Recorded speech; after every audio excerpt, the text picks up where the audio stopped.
Hi, today I'm going to be talking about riding instructors and perhaps things that you should be thinking about when getting a riding instructor. Of course, many of you will already have a riding instructor and you're perfectly happy with that riding instructor, and that's absolutely brilliant. But I'm hoping this little muse might make you think a little bit more analytically about why you like your riding instructor and what it is that you're actually getting from that riding instructor, what it is that you like. So here goes, really.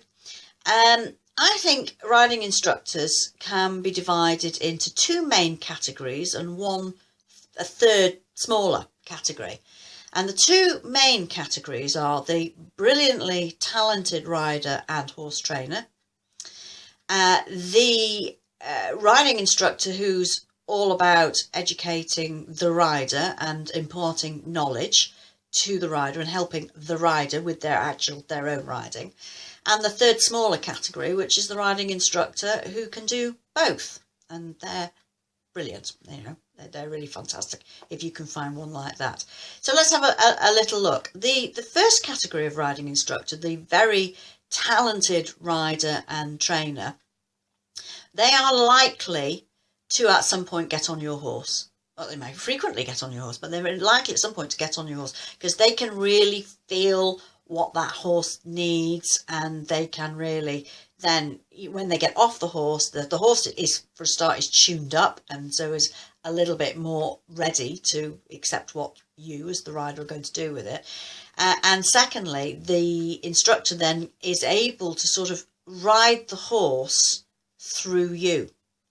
So you will listen to this kind of riding instructor and they will be giving a lot of instructions about where you put your hands, where you put your legs, when you apply your leg, sitting up, sitting back, turning. Very, very much if you listen to them talk, you can see that they are using the medium of the rider as if they were riding the horse, because they're all about the training of the horse.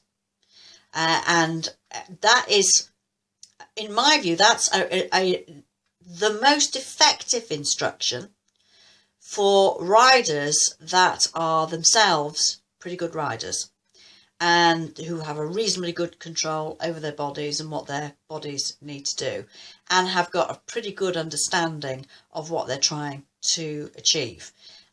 So I would say that, they fit there. And I will say, before I go any further, there's no preference. I mean, I think both types of riding instruction is great, and one isn't better than the other.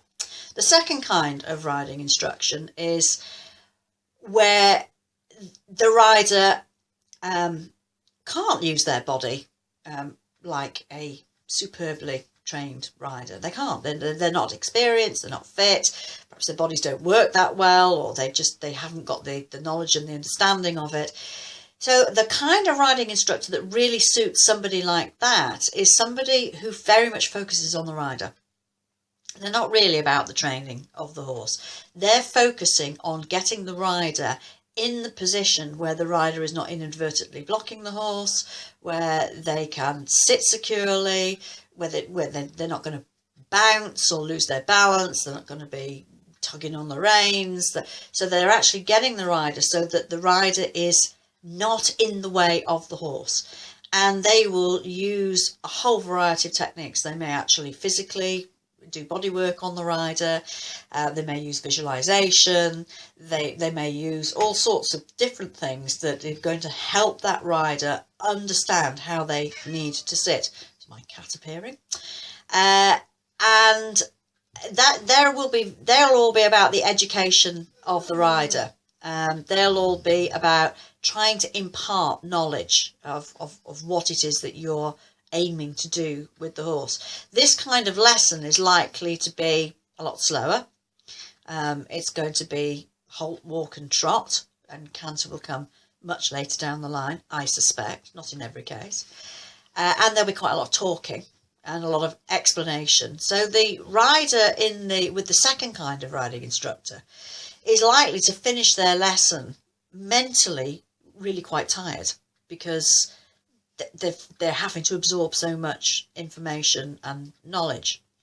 The rider with the first kind of riding instructor, the horse trainer, they're likely to finish their lesson shattered because they've worked that hard to actually achieve what they need to achieve with their horse. And then you get that middle ground when you've got your seat a little bit better and you've got that little bit more control over your body, and you've got various things. Any second now, I've got my blooming cat walking here. That so and then if you've got one of the, if you're really lucky and you've got that third type of riding instructor, they'll move from imparting knowledge and they'll start to become that first kind of riding instructor, where they'll start to then say, right, this is what we need to do with your horse now to really start to progress your horse.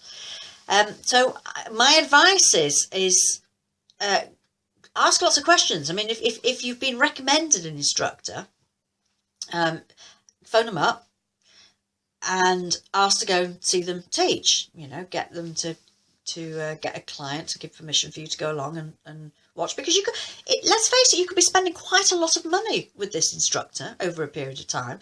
If you have riding instruction on and off for a couple of years, you're going to be spending a few £100 or more with this instructor. So it's well worth you putting a little bit of preparation in to go and see whether you like them, and if they like you, and whether or not you feel that you can fit and it's what you're after. So go and watch them teach, and any riding instructor worth their salt is going to be more than happy that you actually are taking the trouble to go watch a lesson.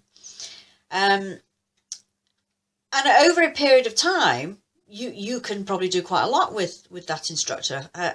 What I will say about the second kind, the one that's imparting knowledge all the time, if they are not themselves a great horse trainer and they haven't trained up any kind of level, you will need to move to the first kind of instructor. You will need to move to the horse trainer. That person will do a great job for you, but you will need to move on. Equally, if you find yourself being taught by a really fantastic horse trainer, but who's got no knowledge or interest in the rider, and your riding is not up to scratch, really, your riding's just not good enough, you can find yourself getting into all sorts of bad habits, and you can find yourself pulling, and you know, because you don't understand how to resist a horse, rather than, you know, when the riding instructor says hold, they mean resist, and they can do all sorts of things to do that themselves. You don't know how to do that, so you end up pulling. When you say, you know, sit back, you feel you have to slip your reins, and and then you end up getting stiff and tense and awful. That riding instructor can be a fantastic riding instructor. There's nothing wrong with the riding instructor, but they're not right for you. You need that kind of riding instructor who's going to be concentrating on you, who's going to be getting you right, and it's. You can put the two together, and actually, if you've got I mean, I'm very fortunate because of what I do, and I specialise in posture and one thing and another, and I do have my clients who have riding lessons, and I can train horses. But if I have colleagues who ride at a very high level and who train at a very high level, and they might send one of their clients to me periodically because, you know, the client is struggling and they actually just don't seem to be able to do what the instructor's needing them to do to help the horse. So they'll send them to me, and I'll actually work with them, and then we'll go back. So, you know, you can put the two together. It's absolutely fine. It doesn't have to be a competition between instructors. But I think it's the onus is on you as the person who is buying the service to know what it is that you want to get out of the service for yourself. So you need to take and think, well, you know, actually, I perhaps, that's a great instructor, but I'm not ready for that kind of instructor yet. Or I like that instructor, but I need to learn how to do this with my horse, and I don't think that instructor is going to help me to do that.